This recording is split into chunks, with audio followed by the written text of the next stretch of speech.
കാപ്പ കേസിൽ തടവിൽ കഴിയുന്ന തിരുവനന്തപുരം കോർപ്പറേഷനിലെ ബി.ജെ.പി. Councillor R. സുഗതൻ വീണ്ടും സത്യപ്രതിജ്ഞ ചെയ്തു. വിയൂർ സെൻട്രൽ ജയിലിലായിരുന്നു സത്യപ്രതിജ്ഞ. Mayor V. രാജേഷ് സത്യവാചകം ചൊല്ലിക്കൊടുത്തു. ദൈവനാമത്തിലായിരുന്നു സത്യപ്രതിജ്ഞ.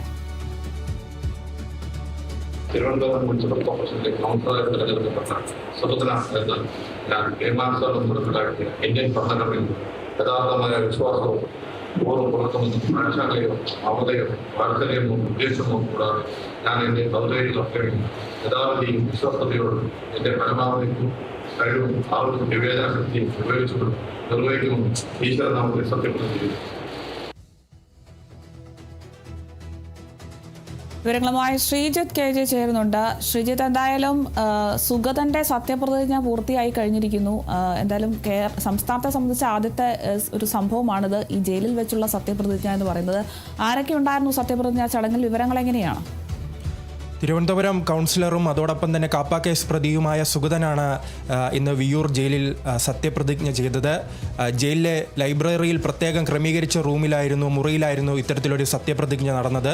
സത്യപ്രതിജ്ഞ ചെയ്യുമ്പോൾ ഈ സത്യവാചകം തിരുവനന്തപുരം മേയർ വി. രാജേഷാണ് ചൊല്ലിക്കൊടുത്തത്. പിന്നീട് അദ്ദേഹം മാധ്യമങ്ങളോടും പ്രതികരിച്ചിരുന്നു. വി. രാജേഷിൻ്റെ പ്രതികരണം, വരുന്ന 5 വർഷവും സുഗതനും അതോടൊപ്പം തന്നെ കോർപ്പറേഷനിലെ 101 അംഗങ്ങളും അയോഗ്യ ഇല്ലാതെ തുടരുമെന്നാണ് അദ്ദേഹം വ്യക്തമാക്കിയിരിക്കുന്നത്. എന്തായാലും ബി.ജെ.പിയെ സംബന്ധിച്ചിടത്തോളം കുറച്ചു നാളുകളായി ബി.ജെ.പിയെ വലിയ പ്രതിസന്ധിയിലാക്കിയ ആദ്യത്തെ ഒരു വെല്ലുവിളി ഇപ്പോൾ അകലുകയാണ്. കാരണം 2 ആഴ്ച മുമ്പായിരുന്നു ഇത്തരത്തിലൊരു കോടതിയുടെ വിധി ഉണ്ടാകുന്നത്. ദൈവനാമത്തിൽ സത്യപ്രതിജ്ഞ ചെയ്ത ബി.ജെ.പിയുടെ 20 കൗൺസിലർമാരെ അവരുടെ സത്യപ്രതിജ്ഞ കോടതി റദ്ദാക്കിയിരുന്നു. അതിനുശേഷം 19 പേർ ബി.ജെ.പി. കൗൺസിലർമാർ വീണ്ടും സത്യപ്രതിജ്ഞ ചെയ്തെങ്കിൽ സുഗതൻ അന്ന് സത്യപ്രതിജ്ഞ ചെയ്യാൻ കഴിഞ്ഞിട്ടില്ല. അദ്ദേഹം അന്ന് ജയിലിലായിരുന്നു. ഈ കേസുമായി ബന്ധപ്പെട്ട് ജയിലിലായിരുന്നത് കൊണ്ട് തന്നെ അദ്ദേഹത്തിന് അന്ന് സത്യപ്രതിജ്ഞ ചെയ്യാൻ കഴിഞ്ഞിരുന്നില്ല. പിന്നീട് നെടുമങ്ങാട് കോടതിയിൽ പോയി അനുകൂലമായൊരു വിധി സമ്പാദിച്ചിരുന്നു. അങ്ങനെ അനുകൂലമായൊരു വിധി, സത്യപ്രതിജ്ഞയ്ക്ക് അനുകൂലമായ വിധി സമ്പാദിച്ചപ്പോഴും അദ്ദേഹത്തിന് ഈ കാപ്പ കേസ് ഉള്ളതിനാൽ തന്നെ തിരുവനന്തപുരത്തേക്ക് എത്താൻ കഴിഞ്ഞില്ല. തിരുവനന്തപുരം ജില്ലയിൽ പ്രവേശിപ്പിക്കാൻ കാപ്പ കേസ് അനുസരിച്ച് കഴിയില്ല. പിന്നീടാണ് അദ്ദേഹം വീണ്ടും ഹൈക്കോടതിയിലെത്തി തനിക്ക് അനുകൂലമായൊരു വിധി സമ്പാദിച്ചത്. അദ്ദേഹം ആവശ്യപ്പെട്ടത് തിരുവനന്തപുരം കോർപ്പറേഷനിൽ സത്യപ്രതിജ്ഞ ചെയ്യണമെന്നായിരുന്നു. പക്ഷേ ഈ സർക്കാർ വലിയ രീതിയിൽ തന്നെ ഇദ്ദേഹത്തിനെതിരായിരുന്നു. സർക്കാർ പറഞ്ഞത് ഇദ്ദേഹത്തിനെതിരെ വധക്കേസ് അടക്കമുള്ള ഗുരുതരമായ കേസുകളുണ്ട്, അതുകൊണ്ട് തന്നെ ഇദ്ദേഹത്തിന് ജാമ്യം അനുവദിക്കരുത്, തിരുവനന്തപുരം ജില്ലയിൽ പ്രവേശിപ്പിക്കുന്നത് തന്നെ തടയണമെന്നായിരുന്നു ആവശ്യപ്പെട്ടത്. പക്ഷേ കോടതി ചൂണ്ടിക്കാട്ടിയത് ജനാധിപത്യ രീതിയിൽ തിരഞ്ഞെടുത്ത ഒരു ജനപ്രതിനിധിയാണ്, അതുകൊണ്ട് തന്നെ ഈ ജയിലിൽ ഇത്തരത്തിൽ സത്യപ്രതിജ്ഞയ്ക്ക് സൗകര്യമൊരുക്കാൻ കഴിയുമോ എന്ന് സർക്കാരിനോട് ആരാഞ്ഞിരുന്നു.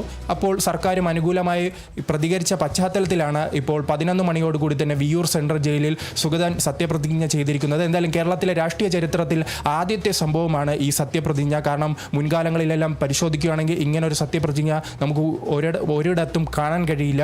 ജയിലിൽ ഒരു ജനപ്രതിനിധി സത്യപ്രതിജ്ഞ ചെയ്തത് എന്തായാലും ചരിത്രത്തിൽ തന്നെ ആദ്യത്തെ സംഭവമാണ്. ബി.ജെ.പിയെ സംബന്ധിച്ചിടത്തോളം ഈ പ്രശ്നം മാറിയെങ്കിലും മറ്റൊരു പ്രധാനപ്പെട്ട പ്രശ്നം, വെല്ലുവിളി വരുന്നത് സുഗതൻ നിലവിൽ 2 കൗൺസിൽ യോഗങ്ങളിൽ പങ്കെടുത്തിട്ടില്ല. അതുകൊണ്ട് തന്നെ 3ാമത്തെ കൗൺസിൽ യോഗത്തിൽ പങ്കെടുത്തിട്ടില്ലെങ്കിൽ സ്വാഭാവികമായി തന്നെ മുനിസിപ്പൽ ആക്ട് പ്രകാരം ഇദ്ദേഹം അയോഗ്യനാകാനുള്ള സാധ്യതയുണ്ട്. അപ്പോൾ അത്തരം കാര്യങ്ങളെല്ലാം ബി.ജെ.പി. എങ്ങനെ തരണം ചെയ്യുമെന്നാണ് ഇനി നോക്കിക്കാണാനുള്ളത്.